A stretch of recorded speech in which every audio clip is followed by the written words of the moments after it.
Okay, this is a system where we use the sensor to control your light bulb.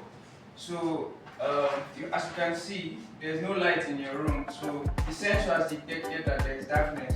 So it turns on the bulb. So if let's go with the light.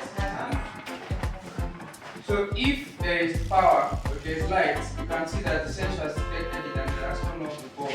So please just turn it off.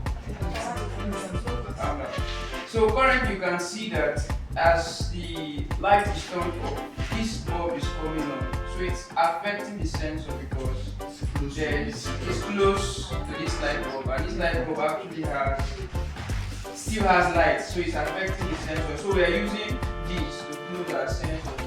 So we have a continuous light of power supply. As you can see, the light is constant.